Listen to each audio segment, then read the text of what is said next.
Hello friends, welcome to Indian recipes Tamil. இன்றைக்கி நம்ம ரொம்ப ஜூஸியான ரொம்ப சாஃப்டான ஒரு குலோப்ஜாம் ரெசிபி தான் பார்க்க போகிறோம். அதுவும் நம்ம வீட்டில் இருக்கக்கூடிய சாதாரணமான ரவை வச்சு பார்க்க போகிறோம்.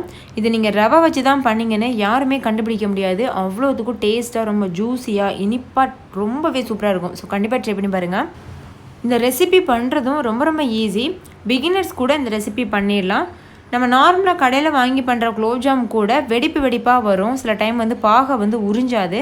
ஆனால் இந்த குலோப்ஜாம் நீங்கள் எப்படி செஞ்சாலும் சரி வெடிப்பு வராது. அதே சமயத்தில் பாகை நல்லா உறிஞ்சிட்டு ரொம்ப டேஸ்ட்டாக இருக்கும்.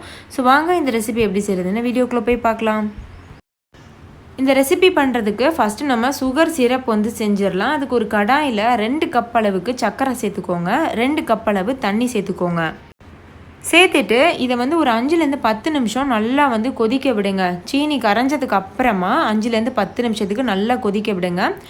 இது கொதிச்சிருச்சுன்னா நீங்கள் ஆஃப் பண்ணி வச்சிடலாம். அவ்வளோதான், நம்மளுடைய சுகர் சிரப் தயாராகிடுச்சு. நம்ம இப்படி தான் எப்போதுமே எல்லா வகையான குலோப்ஜாமுக்குமே சுகர் சிரப் செய்யணும். இப்போ இதில் 1/2 ஸ்பூன் அளவுக்கு ஏலக்காய் தூள் சேர்த்துருக்கேன், ஒரு வாசனைக்காக தான். உங்களுக்கு கலர் வேணும் அப்படின்னு நினச்சிங்கன்னா ஒரு 2-3 குங்குமப்பூ சேர்த்துக்கோங்க. இப்போ சீனி நல்லா கரையட்டும். கரைஞ்சதுக்கப்புறமா நல்லா கொதிக்க விடட்டும். நான் கலருக்காக ஒரு 3-4 குங்குமப்பூ சேர்க்குறேன். இது நல்ல ஒரு கலர் கொடுக்கும். சேர்த்துட்டு இதையும் நல்லா மிக்ஸ் பண்ணி விட்டுக்கோங்க. இப்போ பாருங்கள், இந்த பாகு ஒரு 10 நிமிஷம் நல்லா கொதிச்சிருச்சு. இப்போ நம்ம ஸ்டவ் ஆஃப் பண்ணி வச்சிடலாம். அடுத்து இப்போ குலாப் ஜாமுனுக்கு மாவு தயாரிச்சிடலாம். அதுக்கு ஒரு கடாயை நல்லா ஹீட் பண்ணிக்கோங்க. அதில் 1 கப் அளவுக்கு ரவை சேர்த்துக்கோங்க. சேர்த்துட்டு ஒரு 2 நிமிஷம் நல்லா வறுத்துக்கோங்க. 2 நிமிஷத்துக்கு அப்புறமா 3 கப் அளவு பால் சேர்த்துக்கோங்க.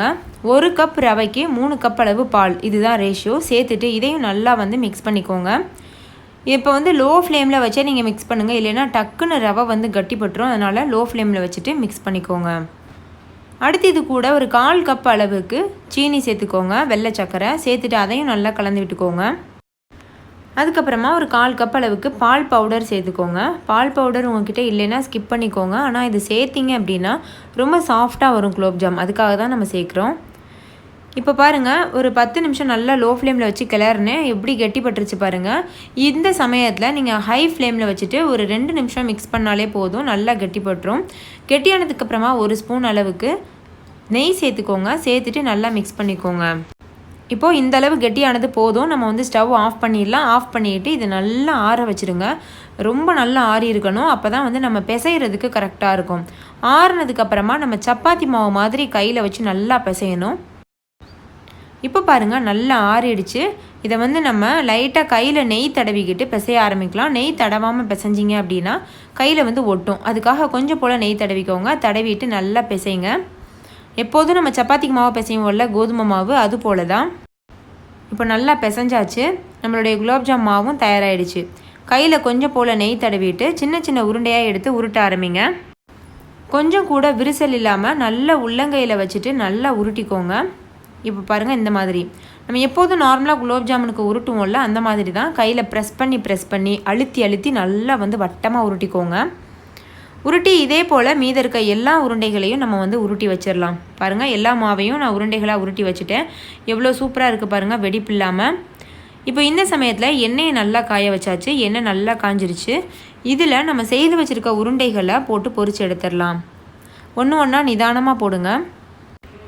உருண்டைகளை சேர்த்ததுக்கப்புறமா நல்லா கோல்டன் ப்ரௌன் கலரில் வரது வரைக்கும் திருப்பி விட்டு வேக வைங்க. பாருங்கள், இந்த மாதிரி. இப்போ பாருங்கள், நல்ல ஒரு கலரில் இது பொரிஞ்சிருக்கு. எல்லாமே ஒரே கலரில் பொரியணும் அப்படின்னா நீங்கள் கிளறி விட்டுட்டே இருக்கணும் கரண்டி வச்சு. இல்லை அப்படின்னா ஒரே இடத்துல மட்டும் திக்கு கலராக இருக்கும், ஒரே இடத்துல ரொம்ப லைட் கலராக இருக்கும். அந்த மாதிரி அன்ஈவனாக இருக்கும். அதனால் இந்த மாதிரி கிளறி விட்டுட்டே இருந்தோம் அப்படின்னா ஒரே கலரில் பொரிஞ்சு வந்துடும். பாருங்கள், இந்த மாதிரி எவ்வளோ சூப்பராக இருக்குது. ஒரு சின்ன வெடிப்பு கூட இல்லை, பார்க்குறதுக்கே ரொம்ப அழகாக இருக்குது. இதை நம்ம சக்கரை பாகில் போட்டுடலாம். பாருங்கள், இந்த மாதிரி சேர்த்துருங்க. இப்போ இந்த குலாப்ஜாம் உருண்டைகளும் சூடாக இருக்கணும், அந்த சக்கரை பாகும் சூடாக இருக்கணும். உங்களுடைய சக்கரை பாகு ரொம்ப ஆறி போச்சு அப்படின்னா நீங்கள் லைட்டாக சூடு பண்ணிக்கோங்க. சூடு பண்ணிவிட்டு அதுக்கப்புறமா சேர்த்து விட்டுருங்க. இப்போ இது 1 மணி நேரம் நல்லா ஊறட்டும். இதே போல் மீத இருக்க எல்லா குலாப்ஜாமையும் நம்ம பொரித்து போட்டு 1 மணி நேரம் ஊற விட்டுறலாம். இப்போ பாருங்கள், எல்லா குலாப் ஜாமுனையும் நம்ம சேர்த்தாச்சு. 1 கப் தான் நம்ம ரவை போட்டோம், அதுக்கே இவ்வளோ குலாப் ஜாமுன் கிடச்சிருக்கு. அதே போல் உருண்டை உருட்டும் போது எல்லாம் ஒரே ஈவனாக இருக்க மாதிரி உருண்டைகளாக உருட்டிக்கோங்க. அப்போ இன்னுமே வந்து கடையில் வாங்கி சாப்பிட்ட ஒரு டேஸ்ட் கிடைக்கும். இப்போ நம்மளுடைய குலோப்ஜாம் எல்லாமே சர்வ் பண்ணுறதுக்கு ரெடியாக இருக்குது. பாருங்கள் எவ்வளோ அழகாக இருக்குது, பார்க்குறதுக்கே செம்மையாக இருக்குது. டேஸ்ட்டும் வந்து பார்த்திங்கன்னா ரொம்ப சாஃப்டாக ரொம்ப ஜூஸியாக இருந்துச்சு. ஸோ ஃப்ரெண்ட்ஸ் நீங்கள் கண்டிப்பாக ட்ரை பண்ணி பாருங்கள். ட்ரை பண்ணிவிட்டு உங்களுக்கு எப்படி வந்ததுன்னு கமெண்ட்டில் என் கூட ஷேர் பண்ண மறந்துடாதீங்க.